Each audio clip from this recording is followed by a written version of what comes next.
It's October baseball, and it feels so good.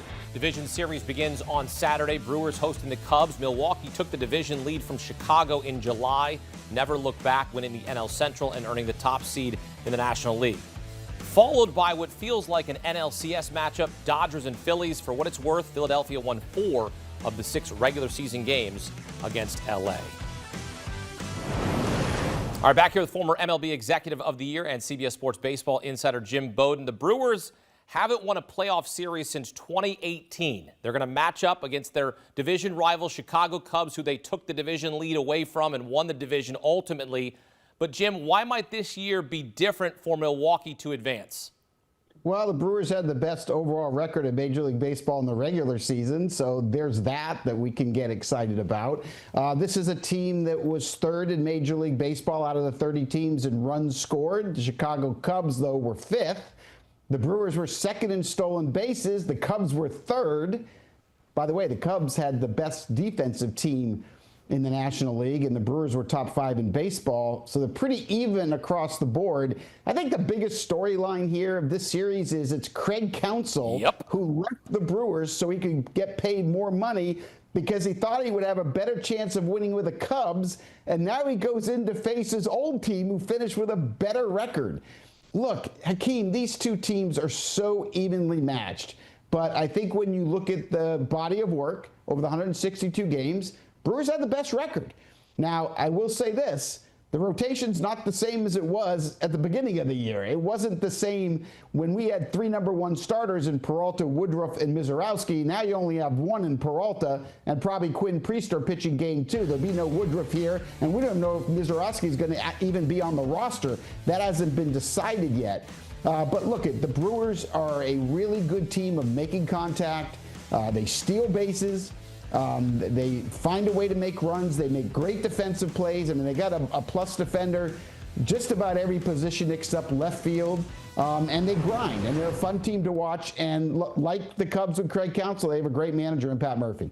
Yeah, that will certainly get the headlines, Craig Counsell against his former franchise. But I still think that the Brewers here trying to win a playoff series for the first time since 2018, that will be sort of the subtext, right? It's Craig Counsell facing his former franchise, but it's the Brewers that are trying to break through. In a year, Jim, where we lost the great Bob Uecker, it feels like a lot has gone right. I don't know if you want to call that magic, inspiration, whatever you want to call it, Ueck magic, and I'm all for it. It feels like this Brewers team is a little bit different. The young talent on this team, and as you mentioned, their pitching is good enough to make a deep run.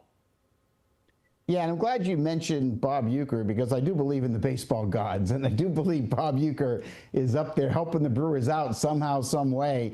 And as you mentioned, look, they do have a really good core. Christian Yelich, the veteran's had a really good season. He's had to deal with back issues for the last several years, but he's had a really good year. William Contreras behind the plate is one of the best offensive catchers in the game.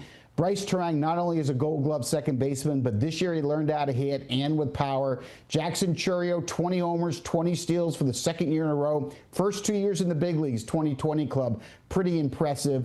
Sal Frelick in right field is a guy that makes great defensive plays, can steal a base, can get the big hit. There is something special about this team. There's no question about it. And look, it's really hard to finish the regular season with a small market team and have a better record than the Dodgers, the Phillies, the Yankees, the Red Sox, and every other big market team. So a lot of things have gone right for this team. They have great leadership. Their GM, Matt Arnold, who was Executive of the Year a year ago, has a chance to win it again this year. He's done a phenomenal job. So, look, it's going to be a great series, but let's be clear about this. These two teams, despite the regular season records, they are almost identical in terms of how they score runs, how good they are defensively, how they steal bases, how good their bullpens are. Both of them have questions in the rotation, right? No Cade Horton for the Chicago Cubs, no Brandon Woodruff for the Milwaukee Brewers. So there's going to be some mixing and matching in this 5-game series, and these managers, they get paid a lot of money. Well, they're going to have to earn it in this series. Brewers are slight favorites to win the series at -116. So this is a virtual pick 'em here, Jim. Who you got moving on to the NLCS? Yeah, look, I'm going to go with the Brewers just because, look, they have home field advantage, which really doesn't mean much in baseball, as we all know. But they did have the best regular season record, and they won the division, and the Cubs didn't. So I think it's really close. I mean, if I were to call it, it would be a push. But because I got to pick one, I'm going to go Milwaukee. All right. Well, guess what? The NLCS is guaranteed to feature a team from the NL Central for the first time since 2019. The other NLDS feels like an NLCS matchup, Phillies and Dodgers. I'd be fine if those were the two teams playing for a spot in the World Series. Instead, they're playing for a spot in the NLCS. This is strength on strength. This is star power all over the field, from the starting lineup to the starting pitching to the bullpen to the bench. Shohei Ohtani's going to pitch game one for LA. Christopher Sanchez gets the ball for Philadelphia. Who do the Dodgers need in this series to step up, and what do they need from Ohtani in game one specifically? They need bullpen in the 7th, 8th, and 9th inning if they're going to win this. They've got the rotation. We all know that. You're sitting there with Blake Snell and Ohtani and Yamamoto and Glasnow. You've got that. You're set. You can even start Sheen if you want. That's not the problem. The problem with the Dodgers has been, and they gave up runs to the Reds even when they swept them. The Reds scored runs on them both games. That's the Achilles heel of the Dodgers. So what do the Dodgers need? They need Roki Sasaki to be a guy in October and to help that bullpen out. Or they need to put Sheehan back there and have him be a guy. Or take another one of the starters and use them back there and be creative. I mean, that's the hole that they have. They're going to be really dominant the first 6 innings with that starting pitching. You know they're going to score runs. When you have 3 future Hall of Famers at the top of that lineup, and Shohei Ohtani and Freddie Freeman and Mookie Betts, and you got length with Andy Pages and Tio Hernandez, this team's going to score runs. They are, and they're going to pitch. But that bullpen will determine if they get to the next round or not. And like you, Akeem, because I agree with what you just said, these are the 2 best teams for me in the National League. Forget the records. They're the 2 best teams. And I think whoever wins this series is going to represent the National League in the World Series. All right. Well, the Phillies are going to have to rough up Ohtani in game one. What's the path to a series victory for Philadelphia, which feels like, and people in Philadelphia will tell you, no, it's not closing. It feels like this window is cracked.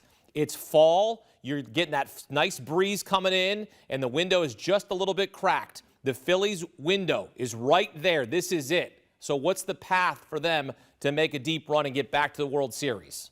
Yeah, well, they're going to miss Zach Wheeler. Of course, he's out for the year. That was their ace, and that's the guy that's always pitched big in October. They're going to miss him. But if they can pitch with the Dodgers for the first 6 innings, and Christopher Sanchez is capable, so is Ranger Suarez, so is Jesus Luzardo, so is Aaron Nola. They're going to have to pitch with the Dodgers' great starters those first 6 innings. I think the fact that they have 3 lefty starters going against the Dodgers is an advantage. Remember, LA does not have Will Smith, and they are more left-handed than they are right-handed around the diamond. So for the Phillies, if they can pitch with the first 6, they're going to have a slight bullpen advantage late in the game, and then they need their stars to be stars, Akeem. They need Trey Turner, who led the league in batting average. They need him to create traffic. And then they need Schwarbombs from Kyle Schwarber, who is going to finish top 3 in MVP voting. They need Bryce Harper to do what he normally does on the October stage and be heard from. But the key to me is going to be, can their starters pitch with the Dodgers starters those first 6 innings? If they can be tied or ahead after 6, the Phillies can get to that next round. And I'm going to argue that Kyle Schwarber should win NL MVP over Ohtani, but that's for another day and another segment.